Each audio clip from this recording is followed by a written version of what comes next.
So welcome.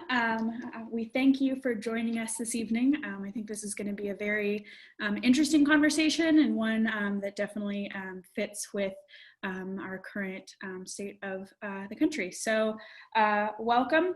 Thank you for joining us. My name is Claire Eagle. I'm the Community Engagement Manager here at Historic New Harmony. Historic New Harmony is a unified program of the University of Southern Indiana and the Indiana State Museum and Historic Sites. This series was a pretty big project of mine. It was to go along with the Crossroads Change in Rural America exhibit that we were going to be hosting this past summer in partnership with the Smithsonian and Indiana Humanities. Unfortunately, that was canceled due to our shutdown and COVID-19, but we wanted to continue with this series for several reasons. And the first is that we wanted to further connect USI and New Harmony. So this speaker series is mainly presentations by USI faculty, staff, and students. And that's kind of one of my jobs here at Historic New Harmony, to really further that connection between this wonderful town and the university. Additionally, these topics are very relevant to our post social distant world, and the fact that we can still continue them through this virtual way is really great. A few housekeeping things. Please keep yourself muted while Dr. Henke gives his presentation. We do ask that if you have questions or if you have comments, if you'll share them with us in that chat, we'll make sure they get asked or said at the end of the presentation during the Q&A portion. Additionally, this presentation is being recorded and will be put onto our YouTube Historic New Harmony playlist on the USI YouTube page in probably 2 to 3 days, depending on when we get it going. So if you have to leave early or if you're having connection issues, don't fret, you'll still get to finish it. So on to our presentation. Dr. Matt Henke is an associate professor of political science at the University of Southern Indiana and has been at USI since 2010. He earned a BA in history and politics from the Catholic University of America in Washington, D.C., and an MA in political science and a PhD in urban and public affairs, both from the University of Louisville. So very qualified for this conversation, I would say. His research interests include housing policy, community development, urban policy, governance, strategic planning, and social capital. And his academic work has been published in 11 different peer-reviewed journals. He lives in Evansville now with his wife and 2 children. So with that, without further ado, I'd like to hand it over to Dr. Henke. Okay. Hi, everyone. Thank you, Claire. Thank you, Dan. Thank you, Leslie. Thank you to everybody with Historic New Harmony for the opportunity to be a part of the Crossroads speaker series. We have a lot of timely things to discuss, and I hope you enjoy what we have to say regarding some issues regarding just political dynamics and the urban and rural divide. So, do we have this kind of set already, Claire, with share the screen? Okay. All right, so the title of my presentation is The Urban and Rural Divide in Our American Political System. So America, when it was designed, was not a place that was meant to be urban. Most of the founding fathers were, focused on the work that they did in their states, and Thomas Jefferson being one of those who believed that America was going to be a land of yeomen, farmer, gentlemen. And very early on, America did not have a lot of people living in the cities, even the oldest cities in this continent, like Boston, New York, and Philadelphia. But if you look at most of the world wasn't urban except some of the big cities and some of the earlier empires. But 2008 marked the first time that the majority of the world's population lived in cities. It's a major milestone.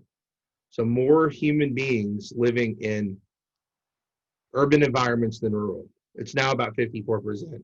And it's projected by the end of the decade, by 2030, 5 billion people, about 60% of the world's population, will live in cities. Right now, there are 28 cities that are considered mega cities, and these are cities that have a metropolitan area of 10 million people or more. Tokyo is the largest metropolitan area with 38 million. New York is considered the 6th largest metro area, but the 28th largest city. So we're seeing these large cities and large metropolitan areas, and at the end of this decade, we'll have as many as 41 of these mega cities that make up the city and the metropolitan area. So larger cities are growing rapidly, and that requires more land, and that means the value of land will significantly increase and have an impact of affordability living in cities. So this growth of urbanization is having a profound effect on our society, and a society that is changing rapidly and becoming more and more urban, and even affecting places like Indiana. Indiana as a rural state will become more urban, and the majority of our population will become more urban as well. So this growth in the world's urban population has precipitated this major divide politically between urban and rural. Well, how did this happen? Well, let's kind of get to discussion of what is considered urban and rural. And the Census Bureau has this definition of an urban area, urbanized area, as being a place that has 50,000 or more people. They have this designation called urban places. They've shifted it to urban clusters. That's a place that is greater than 2,500, but less than 50,000 people. And they say anything that is not included within an urbanized area is considered to be rural. That's population, housing, or territory. So if you're outside this 50,000 range, including metro area, that would be considered rural. So it's all these areas that are outside what this definition is, at least in the United States. And that encompasses a lot of areas. Some of these areas that are 50,000 or more, if they have a metropolitan area beyond the urbanized area, that's considered what they call metropolitan statistical area. But those areas of 50,000 or more exist in a lot of places, but not every. So this rural encompassing, as the Census Bureau defines it, is an important note. So at our nation's founding, the United States was predominantly rural. Most of the states carried a lot of weight. Only 6% of the population at our founding was urban. Folks like Thomas Jefferson, as I mentioned, did not believe in the value of cities. Cities did not, they weren't growing like they're going to in the 19th century. And so United States, just as an identity, didn't see itself grow like that, or at least that's where the centers of power were. But one important thing at the beginning of our country, where this divide began, among other things, is we have to look at the purpose of the Electoral College. And the Electoral College was one of those sometimes misunderstood institutions we have in American society that we still talk about today.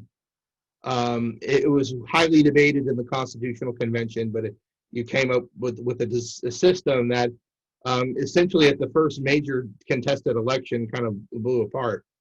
But the idea of the Electoral College came about by the Three-Fifths Compromise, and that was a compromise that slaves would count as 3/5 of a person for population for apportionment.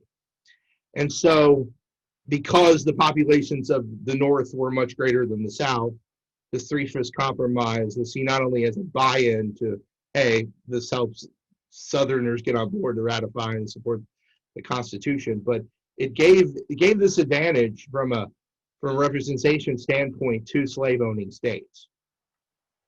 It's almost that the Southern states had this baked-in advantage with the bonus of additional electoral votes for owning slaves, and of course, the benefit of slaves weren't voting or participating in the voting process. So that helped create some of this. And then, many ways, some argue that's kind of had a racial, advantage. The Electoral College, continues to underrepresent minority votes because in areas there are large concentrations of Black people in the South are often not represented when it comes to the final winner-take-all Sally. So that has an important historical dimension into where maybe some of this division began. But when we talk about cities and how they grew in the 19th century, so despite not being a part of our original identity, the 19th century and the cities grew as a result of the Industrial Revolution, as they did all across the world, but specifically in the United States. And that had a lot to do with the creation of large-scale manufacturing and factory production in the cities. And pools of labor would concentrate in these cities. And there's some sort of reasons behind a lot of this that a lot of urban economists talk about. That there's this notion we call agglomeration. And this is referring to the notion of economies of scale. So this is as the cost of production falls as a result of increased output of a particular product. That can be based on concentrating and clustering employers and workers in close proximity to one another, and they call that agglomeration economies. And that's important for cities. If you've got large-scale manufacturing and production, you're going to have a division of labor. And every aspect of the division of labor might be specialized, and that's going to, have certain kinds of specialized skilled workers to be involved in the production process. Well, to kind of keep costs down and to avoid long transportation costs, of taking, of bringing in materials and stuff for the production, the idea is to keep a lot of them in close proximity. That's a way of keeping costs down. That's a way of increasing efficiencies when multiple types of these employers and workers are located close together. And there are these kind of economies of scale that are localized and urbanized that some of these firms and businesses can be related to one another, but oftentimes not related to one another. There's a benefit for firms being located in a city, in a large city, if you will. Even if the activities of that firm and business are unrelated to one another, there is a critical mass, and this idea of agglomeration can generate innovation and further growth. And a city with a large market can provide easy access to a number of goods and services. When cities grow and reach these economies of scale, they can reach this critical mass, and they themselves can have a lot of leverage to attract other businesses and firms to continue to grow. And this kind of agglomeration economies didn't necessarily disappear because the old economy shifted. It's still more applicable to the new economy I'll mention in a minute of the late 20th and early 21st century. So, but as we in the 19th century, this is how cities grew. Cities were concentrated in these areas, and they created these agglomeration economies and economies of scale. And I'm not really an economist, but these are kind of some things to sort of think about. So this is where labor was, and this is where manufacturing and production took place in the 19th as we proceeded to the 20th century. Some of what we're going to talk about, if you ever get a chance to read this book, some of his arguments we'll discuss tonight, but there's a book that came out called Why Cities Lose by Jonathan Roden. And he touches on some of the points of why we got to here in terms of this political division. So check his book out if you get a chance. Where did a lot of this divide begin? It began in many ways with the presence of cities. That cities just grew, and they grew naturally along rail lines, canals, harbors, lake shores.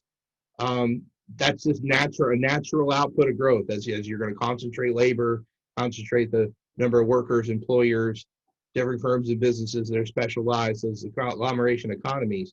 They're going to be, in places that have, either natural features like harbors, or they're going to be along the presence of rail lines. So the railroads being built. I should say before that, the canals of the early mid 20th century were very important, like the Erie Canal, which made Buffalo, New York, one of the biggest, wealthiest cities in America at that time in the 19th century, and make way to railroads and make way to growing cities along rail lines and along these sort of natural. So that's why you see cities in these places, because that's where they could, concentrate their production and concentrate their output. Another thing that grew was the presence of both urban political machines and labor unions that the workers belonged to and that were organized along to. These political machines started, they were predominantly ethnic based in the 19th century in some of the major cities, New York, Chicago, Boston. Not all of them were exclusively Democrat. I think there's some even some New York regimes were a little Republican, but for the most part, they were mostly Democrat. And urban political machines, controlled by party bosses. And if you think of machines as they're very pyramidal, where you'd have a party boss, you'd have different levels of leaders that would help the machinery of government. And they won allegiance of voters and workers by providing support and providing resources and support for in exchange for voter and political support for whoever ran in a particular slate of candidates. So they were mostly Democrat, and so you create a Democrat machine. The biggest, most popular one was Boss Tweed of Tammany Hall in New York City.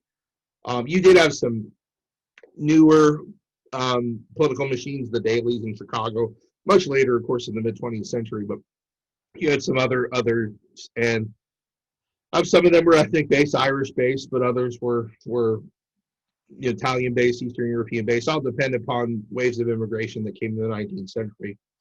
And so those were able to solidify support, but also labor unions. And so the workers that were in these cities predominantly voted Democrat.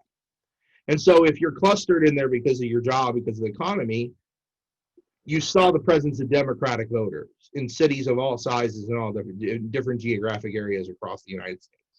Even some of the cities of new that are becoming the high tech centers had a manufacturing industrial base in the 19th and early 20th century as well.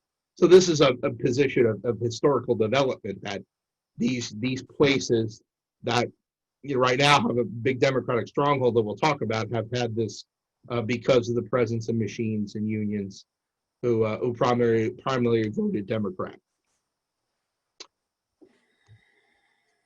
So another where the divide begins is, as we know our American history, as cities are growing, you do see migration of African Americans up north, and they become a part of the city's political landscape. You do see folks as opportunities presented themselves through home ownership or moving to the suburbs. By the 30s, you're seeing policies that are put in place by our federal government that not only are encouraging home ownership, but are in a way further separating people of race and class through practices of redlining by the Federal Housing Administration. And redlining is this where banks would take maps and they would color code specific areas of the city, and would often an area that was considered red or lined with red, that'd be areas where banks would not lend or steer African Americans and minorities to buy homes and mortgage loans. So our federal government had a big hand in creating exclusionary zoning as well as exclusionary housing policy. On top of the fact that some developments of the suburbs were exclusionarily white, and they just did not allow African Americans to live out in these areas. So you do have separations of race and class, but that's also being a little bit along party affiliation as well. And so people with the means and the wherewithal move into the suburbs. But we've noted, and Jessica Traunstein, who's a political scientist at University of California in Merced, says that the moving of the suburbs by a lot of white families, that's not a random selection, or anybody who goes to the suburbs for that matter. That a lot of people who moved to the suburbs are middle upper class. They had the means to do so. They became homeowners. They followed the trend of building these single family homes. And a lot of those characteristics correlate with being a Republican right now. These population shifts may be external to politics, but politics is embedded in that. So the growth of suburbanization post World War II, there is that correlation with moving out and becoming Republican in the suburbs and even in some rural areas.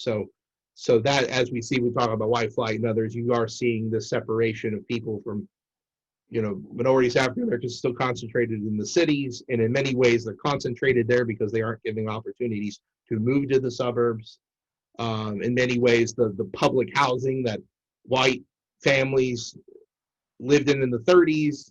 They left it, and the public housing that remained was occupied by African Americans. Because it's this one thing I should have mentioned earlier, that a lot of the public housing that we know of in America in the 1930s wasn't built for poor minorities, poor African Americans. It was built for poor white people who couldn't penetrate the market because they lost their job in the Great Depression, or they couldn't get housing. They got housing, and then FHA helped facilitate segregationist housing policy.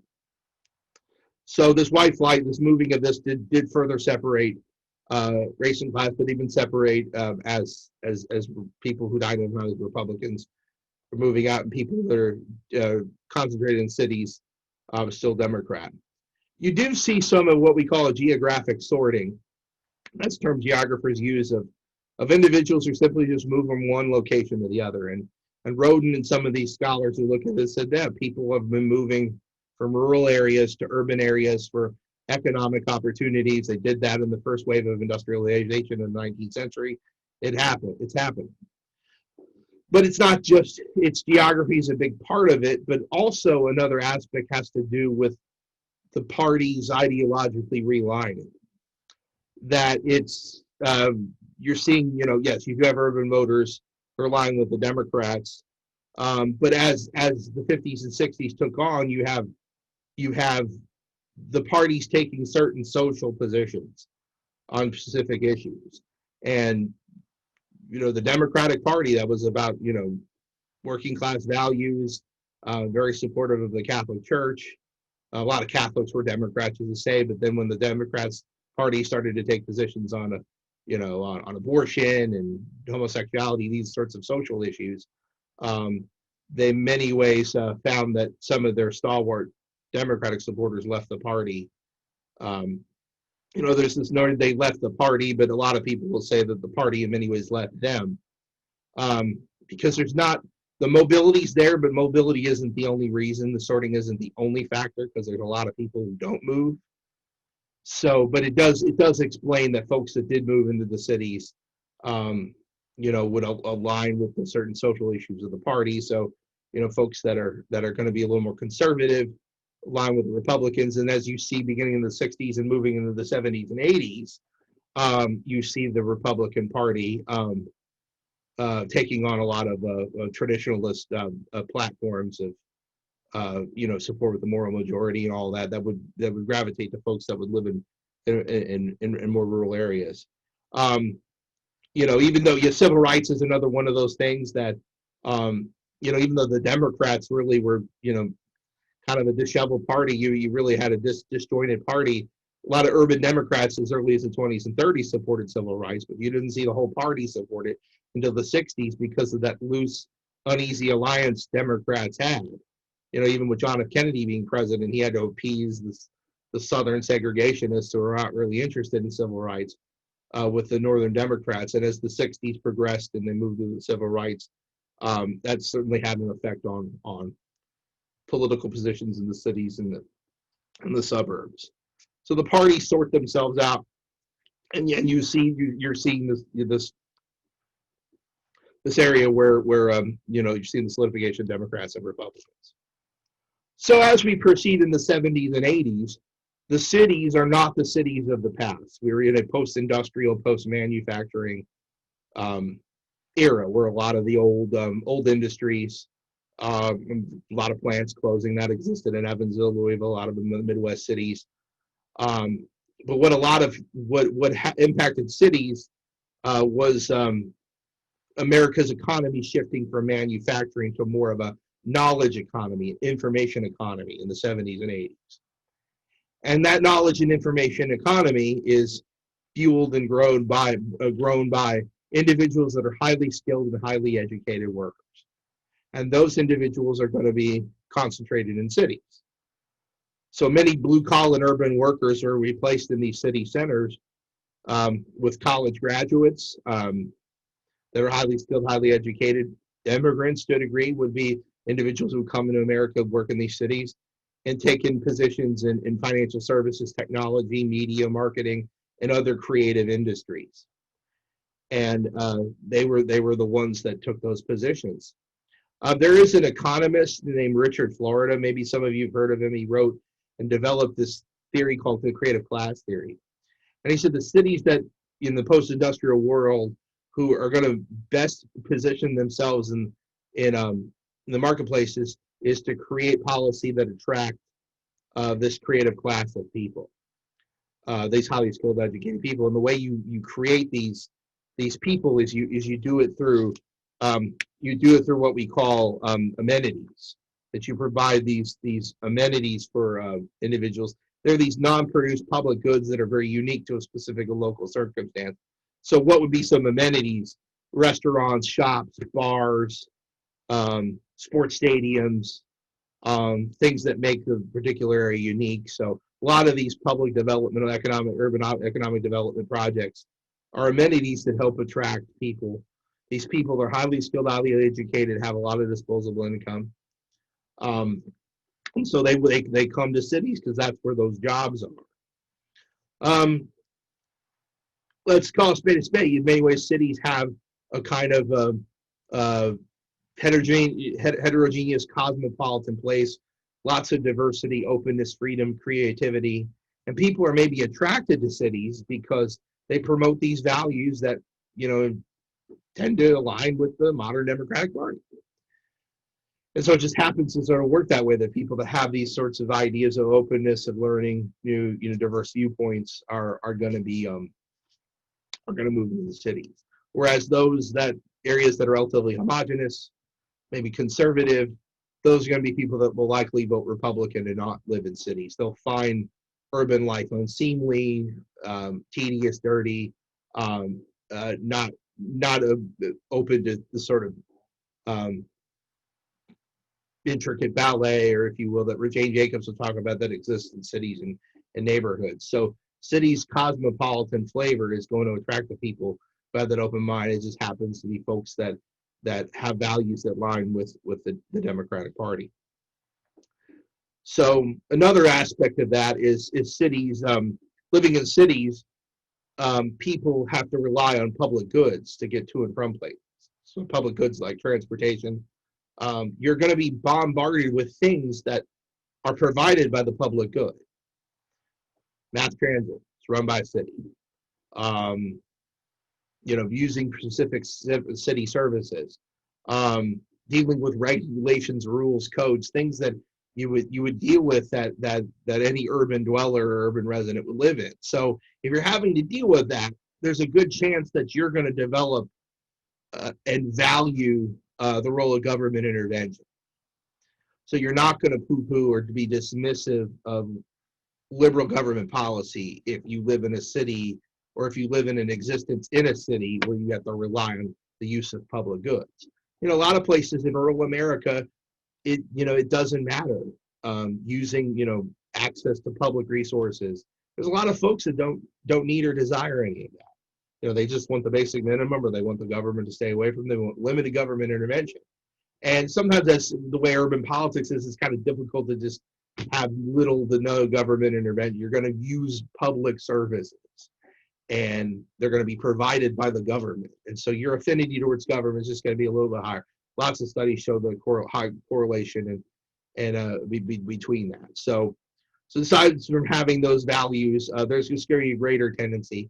And another thing that's a little more psychological, and Louis Verthu was who talked about urbanism way back in the 20s, and said that cities are like social organisms and social organizations, and they change people and people's interaction and relationships with each other and with the environment around them, the built environment, the social environment. So there is some truth to be said. If someone is living in a rural setting and moves to the city, they are going to be changed and transformed by what they encounter, because there's so much life, there's so much activity, there's just a lot of city has to offer, with the bright lights, with the just anything. If ever any of you have ever experienced the city for the first time, or moved to a city and lived there, you have that feeling that there's those transformative effects there that have to come in play once someone moves in a city. So it's worth noting that out. So there's just some aspects of cities that are going to gravitate towards certain people who are going to believe and feel a certain way. Now, I wanted to show this to you because this is the Electoral College map from the 2016 election. And as you can see, what's one common characteristic? You have a lot of red. And in the last 20, 25 years, our political rhetoric and nomenclature has been using the blue-red state divide. You didn't really hear that prior to 2000, but that's just, arbitrary color codes for Republican versus Democrat. And so you see here, Trump wins the Electoral College, 306 to 232, at least the final vote. It was a little different, of course, in the official vote because of faithless electors, but you see him winning very key states. And we know from following this election, he won Wisconsin, Michigan, and Pennsylvania. 3 states that, in looking in retrospect, the Hillary Clinton campaign did not engage in very much. They certainly got support in the urban areas in those 3 cities, but when it came to other parts of the states, the strategy of not engaging voters that are outside predominantly urban areas were very costly. And a lot of this discussion in the last 3 or 4 years has come as a result of this election.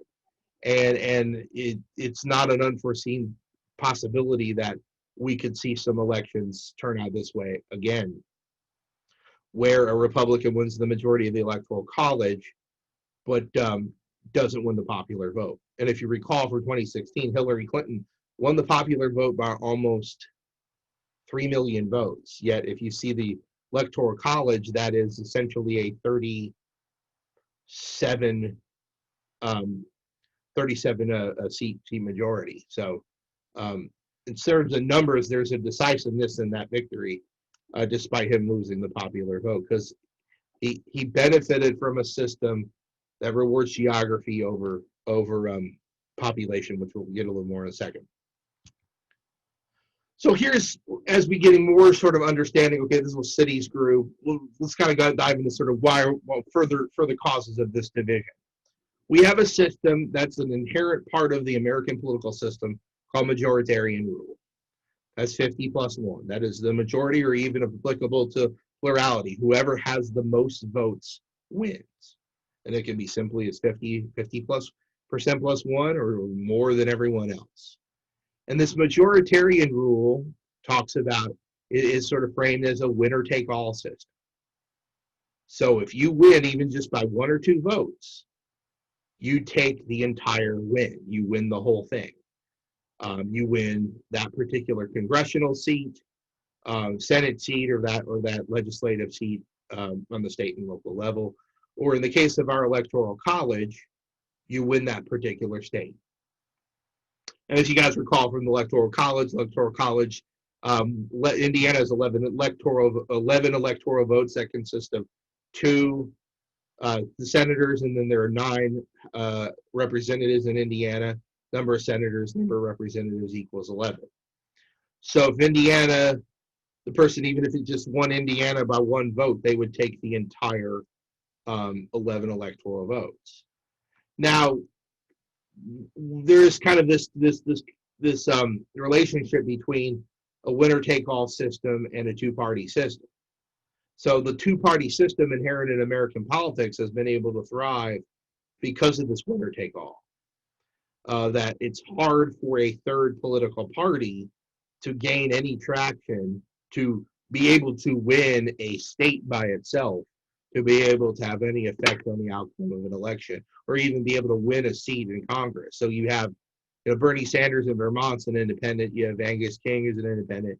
For them to win a statewide winner-take-all election and not be a Democrat or Republican is very rare, even though there's more probably people in the population, in the electorate, that are representative outside the 2 parties. So it's this kind of winner-take-all allows the 2-party system to be entrenched. And there's many reasons why, other than that, why the 2-party system happens. It's a matter of realignment, de-alignment of parties, but you don't see in most of our lifetime, we haven't seen a third party win electoral votes since George Wallace, and believe in 72.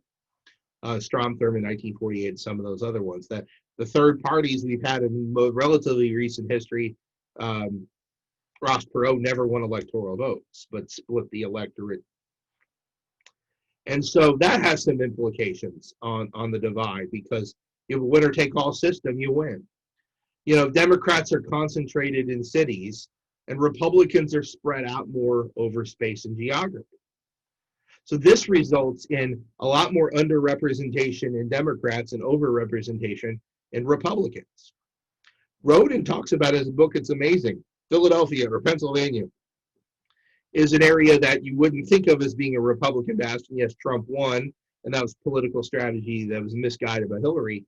But they have had, you know, stalwart Democratic machines in Philadelphia and Pittsburgh, a lot of those cities, and yet they've had apparently a Senate majority. The Republicans have been running the Pennsylvania State Senate for 40 years because they're able to carve out districts and benefit from a system that rewards geography over concentration. So that's where you have that underrepresentation of Democrats, over representation in Republican levels of government. I showed you this map. Okay, this looks like the electoral map, the college map. This is the map of the United States of America in the election by county. It's very stark, isn't it? That the majority of that color is red, isn't it? And obviously the darker red is where you had clear, large majorities of voters voting for Trump over Hillary. You see some shades of blue, certainly, and that's, you see blue that in the deep South, and that's what I was saying earlier. But concentrations of African Americans, their votes being underrepresented in the Electoral College even to this day. But you see the urban areas. You could recognize this by looking at this. Some of your urban areas, just from proximity. You know, the Northeast is Boston. You know, California's got Los Angeles, San Diego, San Francisco, the Northwest of Seattle, Miami. You do have a lot of blue counties down near the border, kind of for various reasons. So this is your map. So, you show folks, this is it just shows how conservative America is. And maybe it doesn't look like it by the total vote count, but it does. And it has implications for definitely our system. And here's another look at the cities in more of a 3D model. And look at this. So if you could see it, it shows the areas that have the highest bar graphs are those where the win is predominant. So in areas where Hillary Clinton won decisively, sure, that resulted in California winning the Electoral College, but you see some areas where she won big in, that area that's in the part South Florida, that's probably Miami-Dade County. Those votes are gone and winner take all because Florida went for the Republicans. And so, yeah, even in areas like Texas, you have, strongholds in Houston and others, but you see what I've kind of been saying is that this is a spread out more of over space and geography than in concentration. So it shows that Democratic voters are highly concentrated in cities and in certain cities. Not all cities. As you can see, you might have some, if you look towards, kind of on the right side, that's going to be your Charlotte area. You get a little bit in, you can probably see a little one that looks like maybe Nashville. You certainly are going to see them up here. Minneapolis is probably a little bit more to the north, but I wanted to show this map to illustrate the profound implications of having large concentrations of certain kind of voters in one area, and this doesn't bode well for Democrats because they can't compete with the system that we're in, the system of the Electoral College, or particularly when it doesn't come to presidential elections, a system based on winner take all. Yes, they'll obviously win in some of these areas that they won, but in areas where it's so razor thin, the votes they end up having are often discounted. So what are some other issues of this divide? It's gerrymandering is one of those. Now both parties do gerrymandering. Republicans do it, Democrats do it, and that has a lot to do with redistricting that happens every 10 years as a result of the census. So once we end this census next year, the state legislatures are going to be responsible for redrawing districts, not only on the state level, but they have the task of redrawing the congressional district. Republicans, because they live in an attitude, they live in an area, or they can win, based upon the sort of geographic advantage. They benefit more from gerrymandering, and they can increase their advantage over Democrats. For Democrats, if they gerrymander, a lot of times it's just to neutralize their underlying disadvantage, and oftentimes it's a zero-sum game. So you have, they can play catch-up, but it doesn't necessarily, kind of fall in line. So, another thing is failing to create this electoral strategy to win rural and suburban voters. And so, despite being geography, and that's an important contribution to not only Rodin's book, but a lot of this literature, it's geography, but and it's political realignment, but it's some of it is attitudes that the Democrats have decided, and the National Democratic Party has decided to discount various areas of the country not seen as in play. They don't think maybe they can win those areas. A lot of it is not without trying. It's not an impossible feat.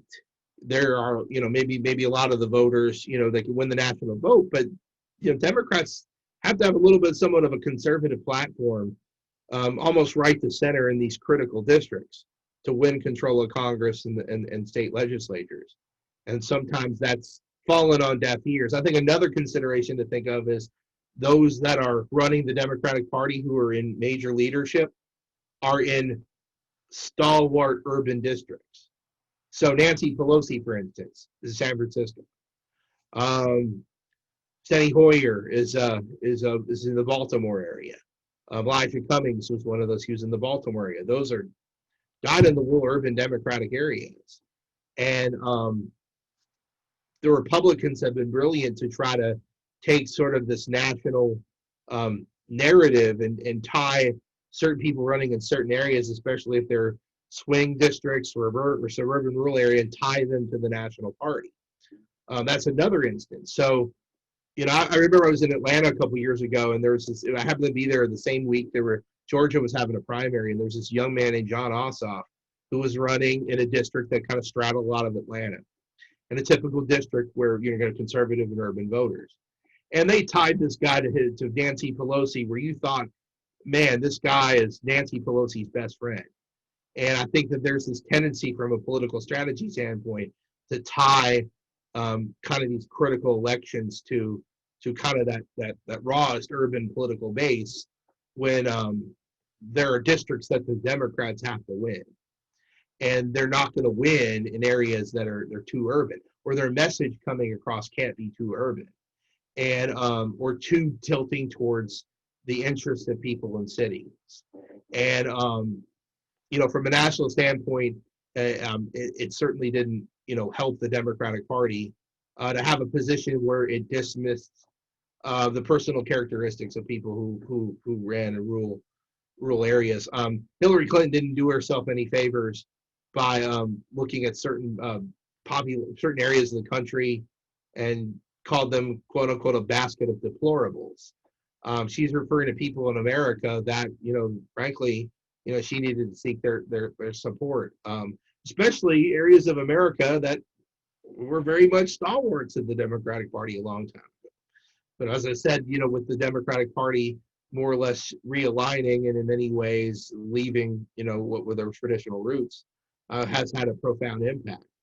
So that current attitude matters. That may have cost, it's hard to say whether that cost Hillary the election, but she did not occupy resources and strategy in those key battleground areas in those states with a lot of blue collar voters necessary to win those states, to get those electoral votes to win the electoral college and become president. And so that's one of those sorts of things. So to kind of bring this home, how do we fix this issue? How do we kind of try to stop the polarization, maybe bridge this divide a little bit? then maybe we have a lot to do with maybe eliminating the winner-take-all system and move to proportional representation. So if you win 41% of the vote, you're going to get 41% of the representation in that area. Same thing with electoral college. If someone wins 41%, they're going to get 41% of the total number of electoral votes. There is, as I said, this relationship between winner take all and two party. You're likely going to see more of momentum with third parties and maybe more greater presence and greater impact of third parties if you move to this.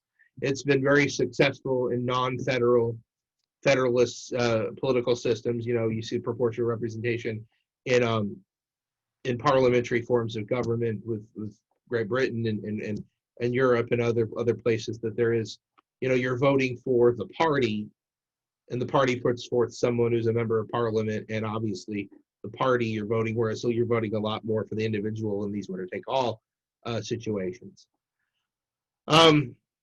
So maybe move to proportional. Maybe the winner-take-all will soften it a little bit in terms of this, where you don't see overrepresentation and underrepresentation. Redistricting reform. That has to be something. There's a lot of you know, redistricting, which obviously, you know, involves every 10 years of laying out, must be put in the hands of individuals that have no ways to politically gain from it. You know, redistricting is a very contentious process. They always say, a lot of folks who do redistricting say that there's two rules to redistricting. Number one, there are no rules. And rule number two is rule number one. So it's a dog-eat-dog, kill-be-killed kind of a process that often gets messy and very partisan. And so is there something to curb gerrymandering by having independent commissions that oversee these districting, so you have a little bit more of a fair process, so you're not enhancing Republicans' advantages because of space and geography? You know, it's you have to sort of work on that. And it is very interesting that, yes, Republicans are efficiently distributed in a system that rewards spreading out voters. But it's very interesting that density poses a big penalty in our winner-take-all system. Yet density is a natural function of cities growing.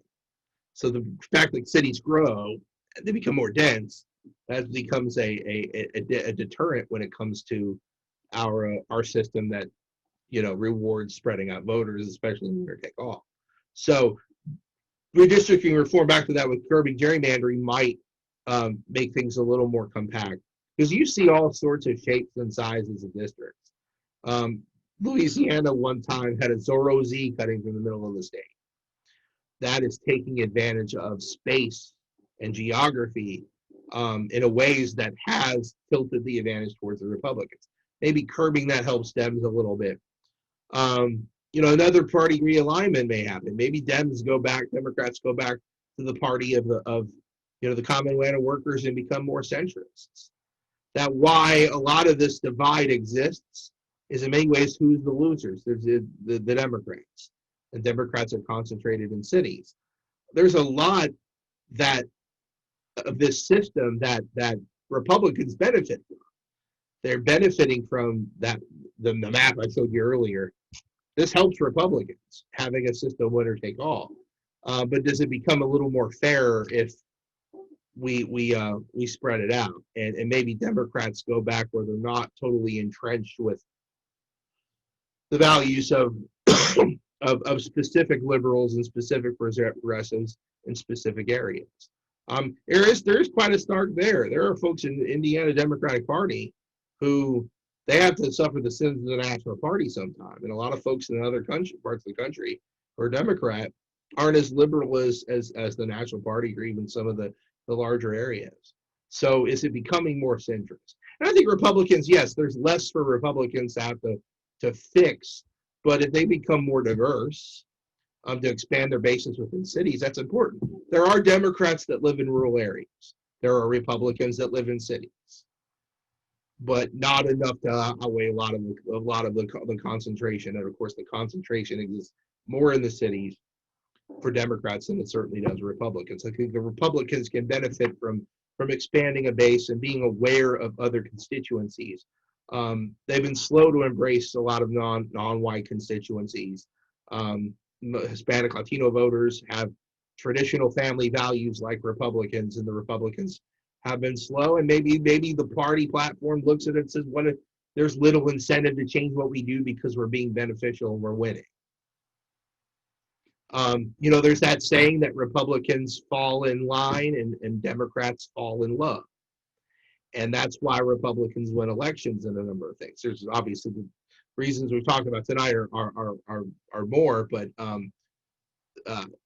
if Republicans do have to change a little bit of something, that maybe being a little bit more open and embracing the diversity that exists in our cities, that are even existing in a lot of our rural areas, would certainly help them kind of balance it out.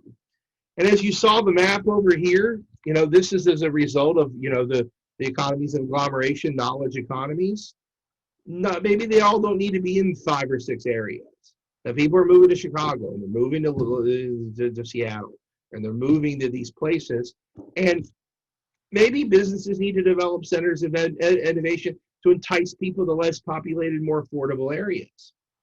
Because there's a burden that's on employers too. Hey, come to Silicon Valley. Well, what's it going to cost for a 1-bedroom apartment there? So much money that it does price people out. And so can you have those sorts of areas to develop those economies of agglomeration, develop those in areas that didn't exist before? Can that help spread, and make it more diverse? The idea of having more blue suburbs, being able to, live in areas, that can kind of spread itself out. Dems did win a lot of suburban districts in 2018, but that was kind of a little bit of a blip. That's not going to be something that holds on unless they really, have a greater strategy and sort of a little bit more of fighting off this large advantage of distribution of voters across space and geography like the Democrats have. So we need to kind of see those sorts of situations kind of present themselves.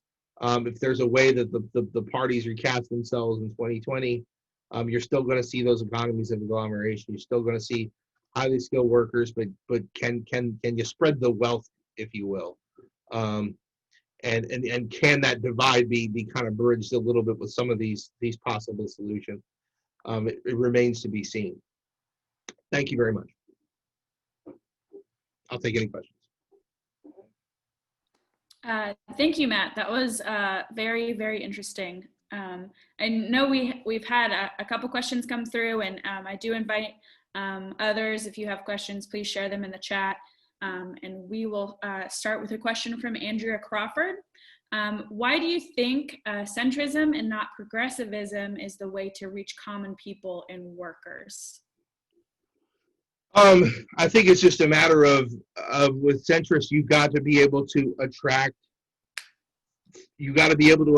people that can win in critical districts in Congress and in state legislatures. And progressives have had a hard time if there's a district that, a lot of districts are going to straddle the urban and suburban divide and into rural, and they're finding out that some of the people are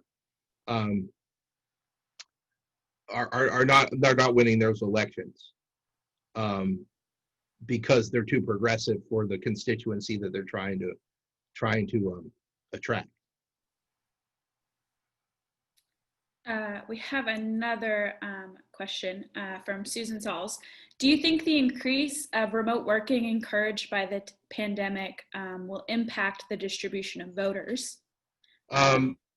Okay, Sue, that's a good question. I think what's happening is it's probably a short-term effect, because what's happening is, despite remote work, I'm going to be in Iowa and working.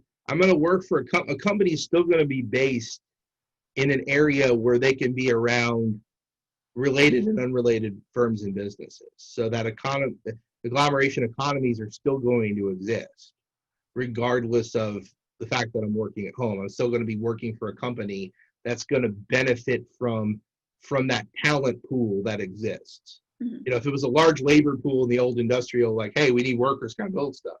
You have this large labor pool in city areas that can, you know, move from one job to another in specific areas. Um, you know, if they're working from home, you know, they're still going to be based in those specific geographic I'm areas. going to follow up with that. I've had friends that worked for a company in LA. They lived there and moved to Kentucky. So they're bringing with them that mentality of living in LA to Kentucky. And I think that might impact how they vote in Kentucky. I guess that's where I'm I think there's getting. a little of that too, in terms of if they, yeah, if they become registered voters. Yeah. Certainly, yeah. From that angle, yeah, there's a point there. Yeah, um, it, it just depends. You know, are they going to be able to, you know, influence an electorate? You know, Yeah. it's amazing that you can have that goodwill. Like, for instance, the upcoming election in a couple weeks. You know, you're not going to sway a majority of the voters Yeah. to vote for Amy McGrath. She's not going to win Yeah. because of people's kind of, you know, statewide. It's a little bit, you know, it's this, you know, distribution of voters that make an impact. That's a good point, Susan. Yeah, if they're able to, I mean, there's probably remain to be seen. If you think about it, I don't know how much. Like, I don't know. Could we have done this, Claire, 5 years ago with Zoom? You know, to be able to have something like this forum where Yeah. maybe things kind of converge nicely, not still in kind of a negative way because of this coronavirus, but this Yeah. work allows us to bridge that. I think there's not enough research and not enough examples Yeah. of that. But you know, your Perhaps down the anecdotal one road. adds to that. Yeah, down the road as this kind of expands, I think people are starting to see remote work isn't a bad negative thing. If it's not a bad thing, I think Yeah. maybe there's some remains to be seen. I think maybe even when we put the knowledge economy together 30 years ago, you still needed proximity. But yeah, if things are even that more fluid, Mhm. you know, it's okay. Can Facebook move to Evansville if it wanted? You know, would that would be an important question if Facebook decided to come here, come to New Harmony, as a matter of fact. You know, would it impact Facebook's bottom line and its ability to innovate and ability to do that? You know, I think there's a lot more still need to find out about. Yep. And the next question, this is from Marlene. The electoral college map that you showed earlier does show that Maine was being split between both red and blue. Does Maine split its electoral votes? That's correct. And so does Nebraska. Thanks for pointing that out. Well, and those are the only two. No, that's important because here we have a system to decide the president of the United States. And there's no one universal arbiter that decides it except the outcome of the Electoral College. Everything is based on state and local election laws. How many municipalities do we have in America? Tens of thousands. How many states do we have? We have 50 and territories. And so they're all going to be different, and that's where this hodgepodge makes it difficult. So yes, if you had something universal, that would be great. You know, I'm not sure if it gets to a constitutional amendment kind of point, but yeah, you want to encourage a lot more proportional representation. You know, Maine and Nebraska do that. Well, to a follow-up to that question, we actually had another question from Melody, who has asked, why haven't more states eliminated that winner-take-all system the way Maine and Nebraska have? I think a lot of it just has to do with American political tradition. You know, it's been that way. It sets us apart from other political systems. And it's worked for a while. You know, we've had a winner take all. We've had, you know, we're 233 years into our constitutional system. We probably had 55 elections in 56 presidential elections and maybe 6 or 7 out of balance. And so, you know, maybe if there's a clear mandate, you know, and it's decisive, you know, I'm not sure. I don't know. I have a more empirical answer for that, except it's just you win, you have an outcome, and that's that. It's not as much of an issue for a lot of people. You win, and that's what I was saying a little earlier. These changes, the burden's going to be on the Democrats to make a lot more changes. Things Republicans are fine. Republicans are happy that they've won 7 out of the last 10 or 6 out of the last 10 presidential elections. they have the benefit of space and geography, and they have a system with a built-in advantage called the Electoral College that benefits, and a winner-take-all that benefits space and geography. And the very thing that makes a city unique density hurts them in this system, hurts them in the winner-take-all. This is my own question, kind of as a follow-up to that answer. You know, we've seen more, at least in my lifetime, more off-balance elections. I believe that's the term you used. Sure. You know, my memories of presidential elections have big differences. I mean, for biggest example, the last one with Hillary having 3 million more popular votes. Do you think that if things continue that way, which as we're talking about it, it seems like it's going to based on the way the system works now, do you think that that could push for a change? It depends, because, you know, there's a latest poll that has Biden up 10%. That's possible. But at the same time, it's possible that the geographic map still works in Trump's favor. There just has to be enough outrage for those that are being underrepresented to make a difference. You know, it's, you know, a lot of things are geography and a lot of things are concentrations of people. We have a segregationist, racist past. We have a class system, you know, not as severe as some other places, but we congregate and live where we want to. And we want to be around people that are not different, that are like us. That doesn't bode well for, you know, an equal distribution of voters.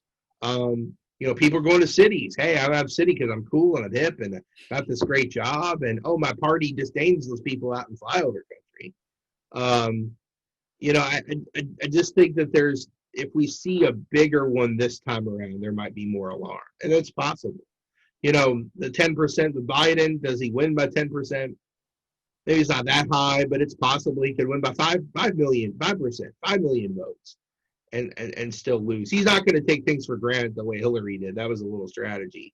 But you know, geography trumps everything in a lot of this urban-rural political polarization. So, you know, just moving to another location is not everything either. It's still about party prep. It's still about the party kind of responding to the needs and responding to what voters want. All Can right. I answer that, Claire? Yeah, that was great. Thank you. This is from Dan, actually. Professor Alan Lichtman from the American University says that who wins an election is more about the environment in the country at the time based on 13 factors and not necessarily about the candidate. Do you see value in those theories? What are those 13 factors? I'm unfamiliar with Lichtman's. Dan? So he calls out, oddly, he doesn't call out geography. He calls out whether or not there was a political scandal, things like that. I don't have all 13 of the factors memorized, but it's really about what's going on in the country and kind of how people feel than about the candidate themselves. And so he basically has picked the winner of the election since 1984, including calling out Trump, and he actually had called Al Gore, et cetera, et cetera. So his 13 factors seem to be pretty on point, but now, of course, with the pandemic and what have you, you know, it's who knows if this guy has the right algorithm. I just didn't know if you were familiar with it or not, but No, it's interesting because you remember what's his name, the Nate Silver 538. He predicted the exact outcome of Obama over Romney, yet completely blew and didn't get Hillary's right at all. So no, I'm not. You know, some of these things I'm unfamiliar with his, but you know, why do people vote? There are institutional, individual, and social factors of why people vote. Those things are still in play. When it just comes to how you add up votes, that there's still place and space that matter. And maybe that's the thing. Maybe that's the about Rodin's book is a contribution to the conversation is of what hasn't been discussed before. That you know, I could convince a lot of people, or I could have a scandal or a platform, you know, and you know, I might still be voting based upon my political preferences of what I've been used to my whole life. we've got to accept the fact that there are folks that are wedded to the base of Trump, that they're not going to move, and that should concern Democratic voters, especially when you factor the things we've been talking about tonight. They're not going to budge, and that's a very loyal base for President Trump compared to some other office holders. Republicans abandoned McCain. You're not tough enough. You're not conservative enough. They abandoned Romney. They're not going to abandon him. So, but I have to read up on that. Thank you, Flickman's theories. We have another question from Dosi. Have you ever mapped the distribution of progressive corporations versus regressive ones and compared that to an electoral map? That's a good question. I've never done the mapping, and I'm not a geographer, but you can make a correlation that where are the cities, where are these companies that pay the highest salaries? Where are the people that are the wealthiest in America, and where do they live? They live in these predominantly blue areas. What does being wealth mean? Obviously, wealthy people pay taxes, and they pay more taxes than a lot of people want to believe that they do. Well, they're going to contribute a lot to the coffers of the Treasury. So if we were kind of in this dynamic that people who are liberal, who from these cities, they're the ones who are paying for the programs that likely are going to be used by people who live in areas that might not necessarily support the liberal democratic agenda. So you got a lot of states, Kansas, Kentucky, Indiana, there are people who are going to depend on government, but won't vote for a party that prescribes policy outcomes that favor government intervention. So that's a reality, I think, to sort of add to that. I've never done the mapping, but yes, you kind of make the distinction of, where people are, and, they're going to use government services, but they're going to vote Republican. Another question. They're going to vote Democrat too, but yeah. Another question from Marlene. Are there states that do not legally require their electors to vote for the candidate who won the popular vote in their state? It all depends. I don't know specific states. It all depends upon the states. Most of them require them to follow the outcome of the popular vote.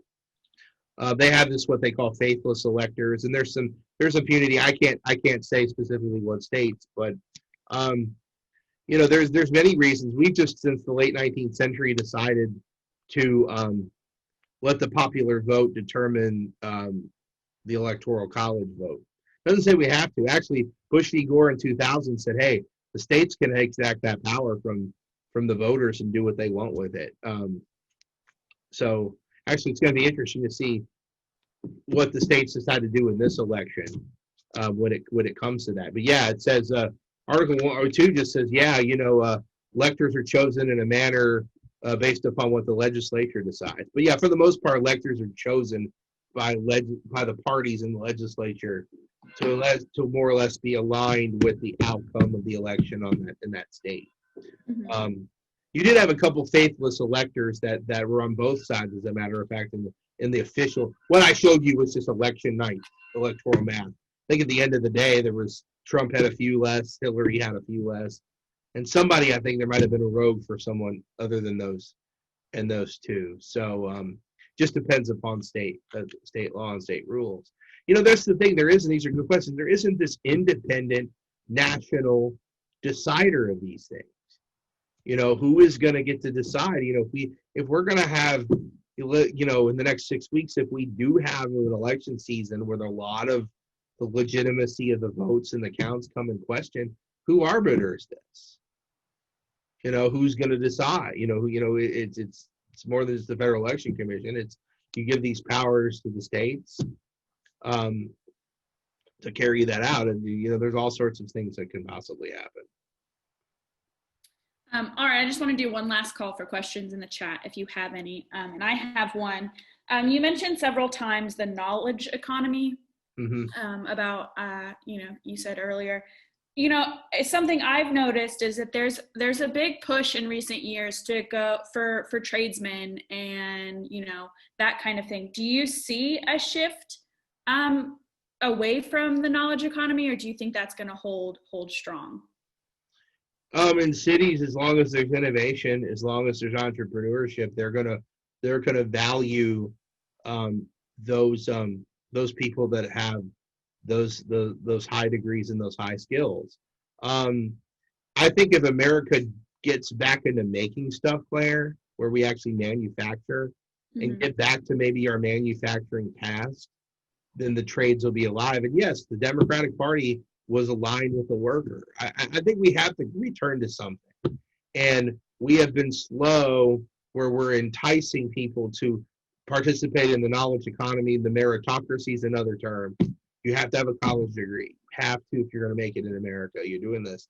And we're learning, as you were saying, folks at the trades are highly skilled, highly trained, and have good jobs. And some of those are being sort of, in the cities, there's I guess the thing is that if someone had a trade and they want to live in the city, they're probably priced out. But yeah, there's a need for skilled trades everywhere, and that's not an urban rural thing. I think that might just be, in the 70s and 80s, we responded to this knowledge information economy, realizing that there's going to be a sector of the population who don't need to go to college, who don't need this, and I think we've shoved that down people's throats enough. I know I'm in the business of giving college and graduate degrees. I understand that, but I have a lot of respect for individuals who find a path with a trade and a skill, and they're able to do it. We probably have an over concentration of folks in our market who don't have those skills. But I think there needs to be an embrace of that. I mean, let's just face it, Democratic voters look down their nose upon those people, about people that are trade. They don't fit the sophistication and the urbanness, of Democrat. I mean, who do they, that's why you're losing elections, Democrats, among other things. You need to, they say latte sipping limousine liberal is another sort of thing. You need to not do that anymore. Because then, I don't know if you got the pulse of America and every human being who voted and every human being, I don't know if the average American is that they may be center right, from our dynamics, but there's a lot of people who are okay with the government being in their lives. They're okay with that. They benefit from it. They don't benefit from a system that favors the rich and not them.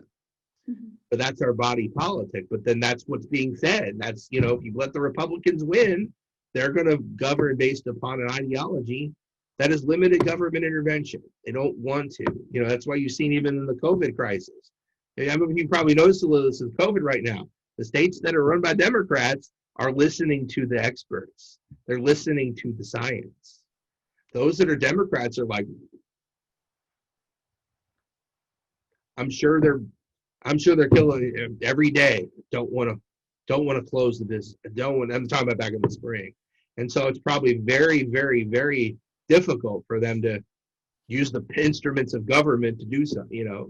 I think our governor struggles with that person, to close everything was probably more difficult for him to have to do that than, but yeah, it's just, Dems just value government intervention. It's not an evil. Republicans don't. And I think a lot of the alignment of the 70s and 80s had a lot to do with it. The Reagan Revolution did a lot to foment and cement conservative people's thinking about government versus liberals. The Reagan Revolution essentially said the New Deal's over. Government, get out. Yeah. Let private enterprise and free market. And we've learned the Reagan Revolution hurt a lot of people because a lot of people didn't benefit from it. Mm-hmm. And so that has affected our politics by people being very entrenched in where they are and where they sit in terms of their values and where they live and how they vote. One last question, and then we'll finish up here. This is from Andrea again. Would you discuss more directly how the urban-rural divide is often just shorthand for racial division, and what can we do to bridge that divide? I think what we could do is just create more, I think we have to have a further embrace of rural conservative voters towards issues affecting people of race. That we, if you have concentrations of, so African Americans move north, moved in cities. Okay, white flight happened, people left.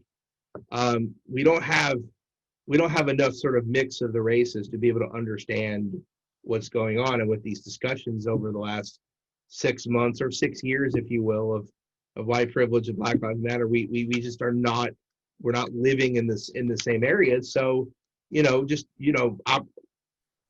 more opportunities in terms of housing, in terms of access to jobs, in terms of everything, to have the system work for everybody. And I think there's a lot of protests out there. Black Lives Matter people, folks are saying, hey, the system's not benefiting from me. It never was intended to benefit me. And if we're going to continue to have the system, you better make sure we